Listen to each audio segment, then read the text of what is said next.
अस्सलाम वालेकुम my YouTube family, कैसे हैं आप सब। उम्मीद करती हूँ कि सब ठीक ठाक होंगे। अल्हम्दुलिल्लाह हम भी बिल्कुल ठीक हैं।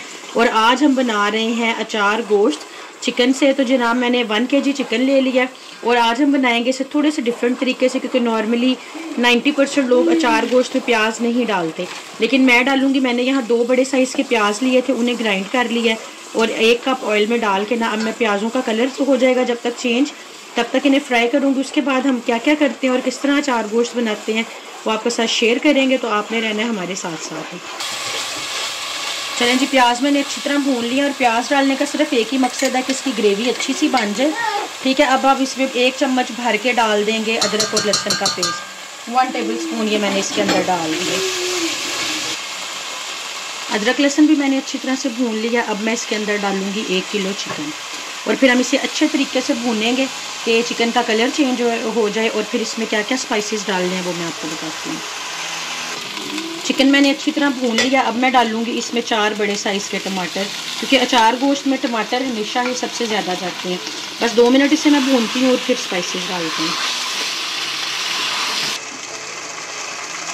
चिकन मैंने अच्छे तरीके से भून लिया। ठीक है जी, अब आई है स्पाइसेस की बारी। यहाँ पे मैंने 1 कटोरी में 4 टेबल स्पून दही लेके ना उसमें 2 टेबल स्पून मैंने डाला है अचार गोश्त मसाला, 1/2 टीस्पून नमक, 1 टीस्पून हल्दी, 1/2 टीस्पून कुटी हुई सुरख मिर्च और 1 टीस्पून गरम मसाला पाउडर। अचार गोश्त मसाला सिर्फ 2 टेबल स्पून है। ठीक है जी, और एक जो है ना 4 टेबल स्पून के करीब दही है। अब ये सारे स्पाइसेस जाएंगे इसके अंदर और हम इसे अच्छी तरीके से भून लेंगे। चलिए जी, अभी हम लोग ना इसे अच्छे तरीके से भूनेंगे और ताकि सब चीज़ों का जो फ्लेवर है ना वो इसके अंदर जो है ना वो अच्छे तरीके से शामिल हो जाए। और बड़ा सिंपल है अचार गोश्त, और इस तरह प्याज और इस तरह से डालने से ना तो इसकी ग्रेवी बहुत ही अच्छी बनती है। चलिए जी, अभी हम इसको अच्छे तरीके से भून लेते हैं। यहाँ जी हमारा अचार गोश्त ऑलमोस्ट रेडी होने वाला है। आप देख रहे हैं ऑयल ऊपर आना शुरू हो गया है। यहाँ पे मैंने एक बड़े साइज़ का लेमन ले लिया। यहाँ मैंने बड़े साइज़ का एक लेमन लिया। अभी मैं इसका जूस निकालती हूँ और फिर हम इसके साथ मसाले के साथ मिर्चें भरेंगे।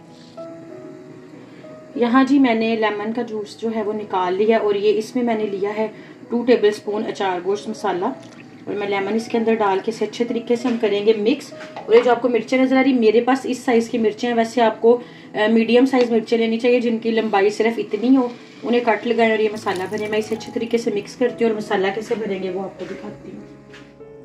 आपने इस तरह से मिर्चों को कट लगा लेना है, अगर बीज ज़्यादा हैं तो निकाल देने हैं। और ये वाला जो मसाला है ना जो मैंने मिक्स करके रखा है यहाँ पे, ये अब हम इन तीनों मिर्चों के अंदर फिल करेंगे और दम में इसको रखेंगे।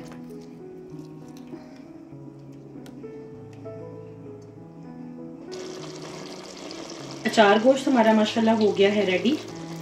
एंड पे हमेशा, क्योंकि हम हर सालन में कलौंजी एंड पे थोड़ी सी ज़रूर डालते हैं, थोड़ी सी मैंने डाल दी है कलौंजी और सब्ज़ धनिया इसे, क्योंकि मैं थोड़ा सा मिक्स करूँगी और फिर जो हरी मिर्चें हैं ना वो ऊपर रख के 2 से 3 मिनट में दम दे दूँगी, ताकि जो है ज़्यादा जो स्पाइसेस है ना मिर्चों के अंदर वो इसके अंदर मिक्स ना हो और वो नरम भी हो जाएं और पक भी जाएं। चलिए जी, मैं इसे अच्छे तरीके से करती हूँ मिक्स और फिर एंड पे आपको जो है ना इसमें मिर्चें दम देंगे और फिर आपको इसकी फाइनल लुक दिखाएंगे। चलिए जी, लास्ट में मैं हरी मिर्चें इसके ऊपर रख के ना इसे 2 से 3 मिनट दम दूँगी और उसके बाद मैं आपको इसकी फाइनल लुक दिखाऊँगी। माशाल्लाह जी, हमारा ज़बरदस्त सा अचार गोश्त हो गया रेडी। आई होप आपको हमारी आज की रेसिपी बहुत अच्छी लगी होगी, ज़रूर ट्राई कीजिएगा। आपसे मिलेंगे हम कल इंशाल्लाह किसी बहुत अच्छी सी वीडियो के साथ। तब तक अपना बहुत सारा ख्याल रखिएगा, दुआओं में हमें याद रखिएगा। टेक केयर, अल्लाह हाफिज़।